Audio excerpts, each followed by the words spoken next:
O reino de Deus provoca em nosso coração a bondade e o amor. A Bíblia descreve a carta do amor de Deus a toda a humanidade. E por isso hoje reconhecemos que amamos porque Ele nos amou primeiro. Que esse amor continue alimentando, abençoando e provocando em nós a ternura, a gratidão, a compaixão, a partilha, o perdão e também a tolerância. Estou falando tudo isso porque nossa reflexão hoje, ela vai provocar em nós algo que vai além do que a lei exige, vai além do que a religião externa permite ou exige.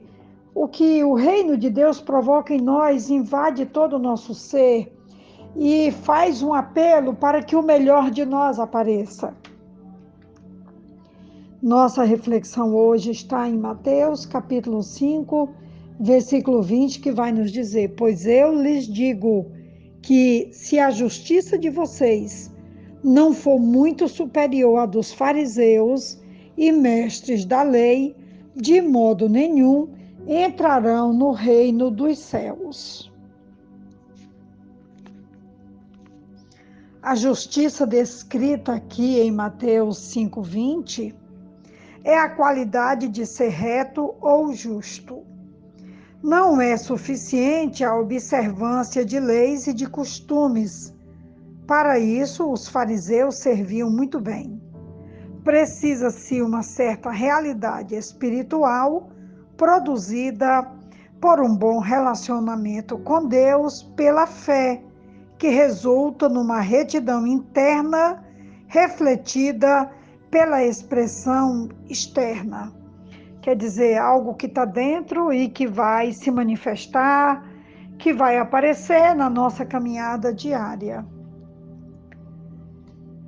A fim de ganhar a entrada no reino, já que o versículo vai dizer que se a nossa justiça não for superior, de modo nenhum nós entraremos no reino dos céus, a nossa justiça precisa exceder a dos escribas e dos fariseus, ou seja, daqueles mestres que diziam: faça o que eu digo, não façam o que eu faço. Esses homens estavam satisfeitos com as cerimônias religiosas que lhes proporcionavam ritual de limpeza externa, mas que nunca mudara seus corações. Jesus usa uma hipérbole, um exagero para ensinar a verdade de que a justiça externa, se a realidade interna, não ganhará acesso ao reino. A única justiça que Deus aceitará é realmente a perfeição que Ele impõe aos que aceitam seu Filho, Jesus, como Salvador. É óbvio que onde houver verdadeira fé em Cristo, haverá também uma justiça prática que Jesus descreve no decorrer de todo o Sermão do Monte, o capítulo 5, o capítulo 6, também o capítulo 7 de Mateus, em que nós podemos dar uma olhada. Eu recomendo a leitura, eu recomendo as observações, eu recomendo os grifos com o nosso nome, para que nós possamos realmente ver onde é que temos mais tendência a não cumprir, a não realizar, porque muito difícil olharmos para o interno, olharmos para a essência do reino e sermos aprovados como realmente nós desejamos. Porque tantas vezes sermos aprovados pelos homens é fácil, mas nós estamos buscando uma aprovação do alto, estamos buscando uma aprovação divina. E é por isso que esse versículo ele é tão importante. Nós que estamos já nos últimos dias de novembro, entrando agora em um espírito natalino que deve percorrer o ano todo, mas que a partir do dia 1º de dezembro, esses sentimentos ficam muito mais fortes, ficam muito mais evidentes. Nosso coração é, de certa forma, desafiado de forma muito mais próxima com tudo o que acontece com o nascimento do menino Jesus, com os seus ensinos, com sua simplicidade, enfim. É para nós hoje um momento para podermos avaliar que espiritualidade, que religião nós estamos alimentando, que tipo de espiritualidade nós estamos desenvolvendo no nosso dia a dia. Esse capítulo 5, a partir do versículo 17, quando ele vai dizer, não pensem que eu vim abolir a lei ou os profetas, eu não vim abolir, mas cumprir, não é?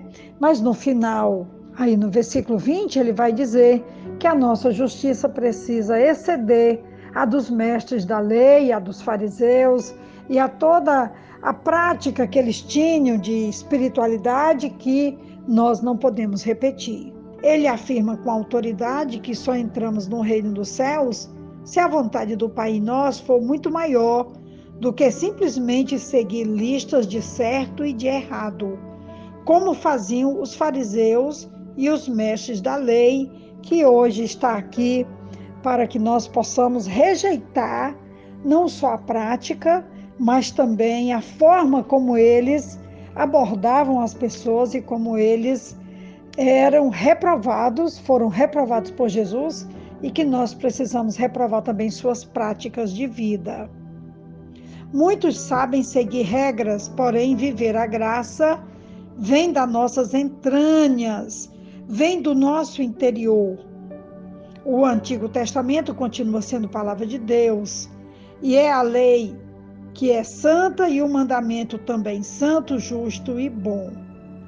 Jamais ruim, mas a obediência a eles não leva ninguém para o reino dos céus, porque somos todos muito falhos e o propósito da lei sempre foi convencer-nos do nosso pecado. E isso nós podemos ver que Jesus faz nos versos seguintes, quando ele vai continuar confrontando a partir do versículo 21, quando ele vai dizendo, vocês ouviram, eu porém lhes digo, não matar é um mandamento na lei, e quem o descumprir será julgado. Mas Jesus alertou que todo aquele que se irá contra o seu irmão estará sujeito a julgamento, aí no capítulo 5, versículo 22. Em outras palavras, pecador não é somente quem comete o ato externo, mas quem tem o coração contaminado pelo desejo mau, e isso naturalmente inclui a todos nós. Outro fato é: deixe diante do altar sua oferta, vá primeiro reconciliar-se com o seu irmão.